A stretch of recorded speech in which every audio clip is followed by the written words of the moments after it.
What up, YouTube? It's like a, it's gonna be a short video. It's like an update of all my settings and stuff like that. So one, I don't use NVIDIA game filters anymore. Because it takes up like 6 or 7 frames. So I don't know. It's a toss up. If you want to lose frames for a better quality picture, then you could do that. I don't know. It's like 6, 7 frame difference. I don't know.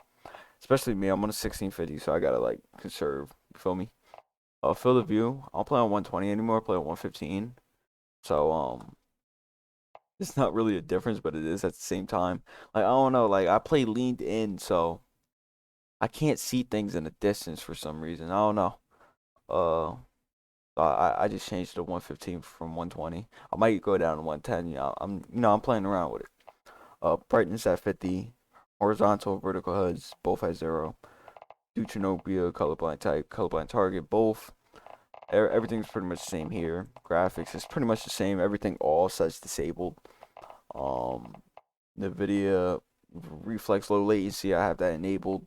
Some people play on enable plus boosted, but it increases your GPU power draw, so be aware of that.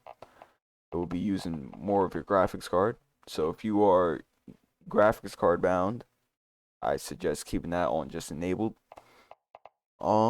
Everything low slash off. Gotta conserve. Cache spot shadows and cache sun shadows, that's both enabled. Because if you actually read, enabled sun shadows are stored in cache to speed up rendering for future frames. Disable slash off on everything else. Audio, master volume 60, effects volume 100, boost low.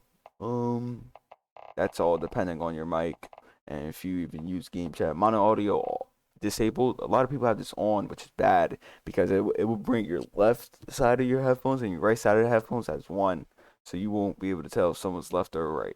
So a lot of people have that enabled by accident, don't even know it. So be sure that's disabled. Hit market sound classic, controller settings. I'm still in tactical flip. Point 0.3 dead zone, 6.6. That's the big difference. That's the difference in my controller settings. I went from 11.11 to 6.6. It took me like a week or two to get used to.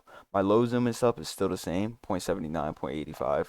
Linear controller vibration is actually disabled. I actually turned that off recently, and I've been vibing with it. Uh, aim assist standard, scaled aim assist with FOV disabled. Um, everything else is pretty much the same. Contextual tap, apply all plates, tap to slide, automatic tactical sprint.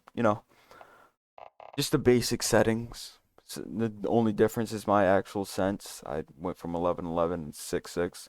But yeah, that's pretty much it. I'm still in tactical flip. I'm still chilling. That's pretty much it. Like my frames like frames in game, I want to say like I get around like 70 to 80, maybe 90 here and there if I'm lucky. But you may be asking how am I getting such high frames on a 1650 and an i5? I use MSI Afterburner and I overclock my GPU that way, if that makes sense. So if you search up MSI Afterburner, it's like a little application you could download and you could like increase your core clock to your GPU.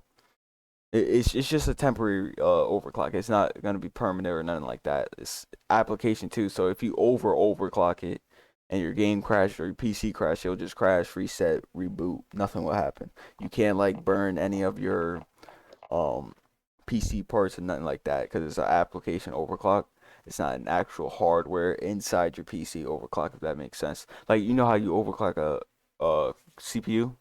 It's not the same way. It's just a little application you download. You find your core clock, you find your memory clock, whatever suits your GPU, and then you hit the little check mark and you're chilling.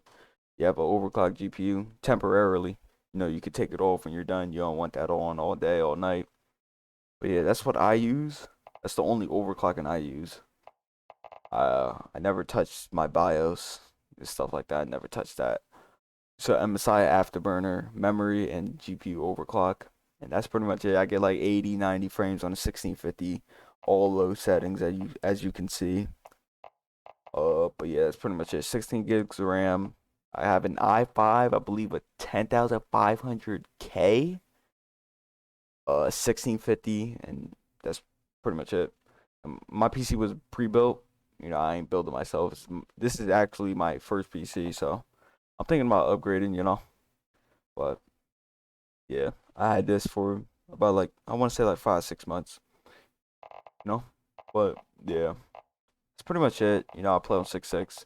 You can actually go in my Discord or my Twitch chat whenever I'm live, or you can actually go to it right now. If you have like any other question about my PC parts, you can just put it in the chat. Nightbot will reply. I can't talk. Will reply. So, but yeah, I got mine for Best Buy. It's like what I got it for like $900,000, something like that. But yeah, it's not the best PC. Damn sure not the worst. So no, it's great for a beginner, I guess you can say. If you're like looking into PCs, don't want something like OP because you don't know nothing about PCs yet. Try out a little pre-built. You know, can't could never go a lot wrong with pre-builts. But yeah, that's pretty much it. I'm starting to stream more often, so definitely follow my Twitch. Same thing as my YouTube, my TikTok, iSlippery. But yeah, I'm starting to stream more over there. I'm new to this. You feel me? So just hit 11K on the TikTok. Proud about that. 12K next. But yeah, that's pretty much it on my all my settings. But I'll let y'all. Peace.